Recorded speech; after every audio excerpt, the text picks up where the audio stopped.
nuevo reglamento interno de trabajo es aquel documento que precisa las condiciones obligatorias que debe someterse tanto el empleador como el trabajador al momento pues, de iniciar una relación de trabajo.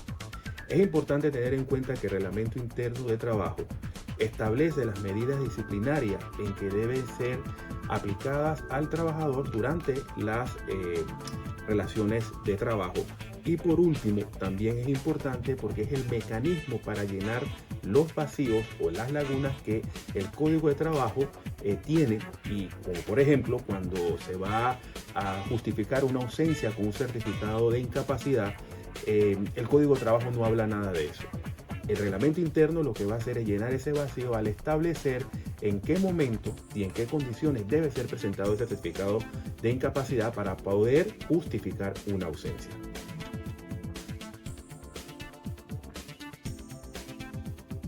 El reglamento interno de trabajo lleva un procedimiento muy básico, pero un poquito extenso. Es importante determinar que la persona o quien elabora el reglamento interno es el empleador. Una vez que el empleador elabora el proyecto de reglamento interno, debe ser sometido a revisión por parte del Ministerio de Trabajo a través del Departamento de Reglamento Interno.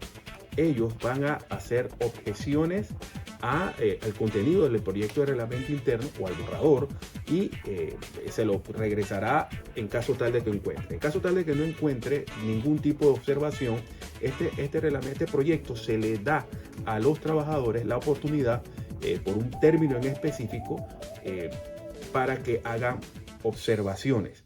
Es importante establecer que en las empresas en donde haya una cantidad de trabajadores es importante y el ministerio siempre exige que haya mayoría al momento de notificar este proyecto de reglamento interno.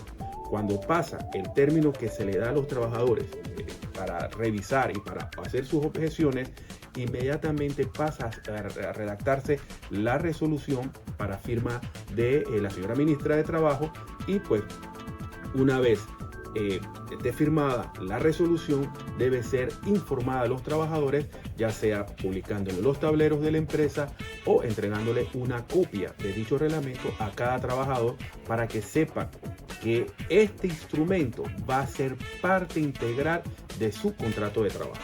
Importante que todo reglamento interno debe contener: 1. Las horas y entrada de salida de los trabajadores, debe contener también los periodos de descanso, de alimentación, también debe contener cuáles son este procedimiento disciplinario que se va a seguir cuando haya una falta por parte de los trabajadores. También debe existir el tema de la designación del comité de empresa. Es importante aclarar que en las empresas que tengan más de 20 trabajadores debe existir un comité de empresa. Y este comité de empresa va a ser el enlace entre trabajadores y empleador para dirimir cualquier tipo de controversia que se dé a lo largo de la jornada de trabajo, pues entre trabajadores y empleador. Igual también debe contener las reglas mínimas para el tema de las mujeres embarazadas, dónde deben trabajar, cómo deben trabajar, y en fin, una serie de normas a lo interno de la empresa que van a regular la relación empleador-trabajador. Y por último, vamos a recomendar, o Mendoza Araya Valle Castillo recomienda que independientemente que el Código de Trabajo me exige que toda empresa con más de 10 trabajadores está obligada a tener un reglamento interno, nosotros siempre recomendamos que toda empresa, independientemente de la cantidad de trabajadores, debe contar con un reglamento interno de trabajo.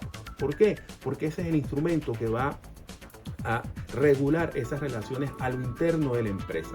Y por último también que el reglamento interno para las empresas que ya lo tienen debe ser actualizado cada 5 años, porque cada día que pasa se van surgiendo nuevas leyes, nuevos decretos, nuevas resoluciones, que como por ejemplo la ley de paternidad, la ley de la no discriminación, la ley de acoso, bueno, una serie de leyes que deben ser insertas en este instrumento.